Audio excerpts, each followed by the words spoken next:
Hello! Hi అండి. నమస్తే. Welcome back to my channel. December 7 ఆదివారం అయితే వచ్చిందండి. ఆ రోజు ఆరుద్ర నక్షత్రం. ఆ రోజు శివాలయానికి ప్రతి ఒక్కరూ తప్పకుండా వెళ్ళాలండి.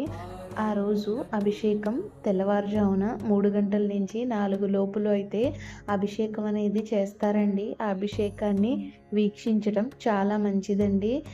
గుడికి వెళ్ళలేని వాళ్ళు ఇంట్లో పట్టిక శివలింగం అనేది ఉంటుంది కదండీ! ఆ శివలింగానికి మనం ఇంట్లోనే ఉండి అభిషేకం చేసుకున్నా పర్వాలేదు. తెల్లవారుజామున 3, 4 సమయంలో అభిషేకం అనేది చేసుకోవాలండి. మేము అహ్మదాబాద్‌లో ఉంటున్నాం కదా! ఈ విధంగా అయితే శివాలయం ఉంటుందండి ఇక్కడ. ఇక్కడ ప్రత్యేకత ఏంటంటే, మన చేత్తో మనమే అభిషేకం అనేది చేసుకోవచ్చండి. శివయ్యకి నీళ్ళాభిషేకం అంటే చాలా ఇష్టమండి. అందుకే ఇక్కడ ప్రతి ఒక్కరూ నీళ్ళతోనే అభిషేకాన్నయితే చేసుకుంటారు. మేమైతే ఆవు పాలైతే తీసుకొచ్చి శివయ్యకి ఈ విధంగా అయితే అభిషేకం అయితే చేసుకుంటున్నామండి. ఆరుద్ర నక్షత్రం మన చేత్తో మనమే అభిషేకం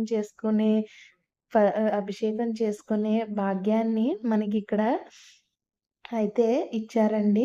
మేము ఎంతో ఆనందంగా శివయ్యకైతే అభిషేకం అయితే చేసుకున్నామండి. అలాగే గోవులుంటాయి కదండీ! ఇక్కడ ఆ కట్టనేది రూ. 30కి లేదా రూ. 10కి అమ్ముతారు ఆ గడ్డి.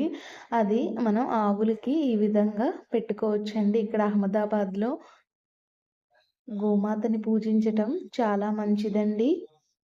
ఎంత అందంగా ఉన్నాయో చూడండి.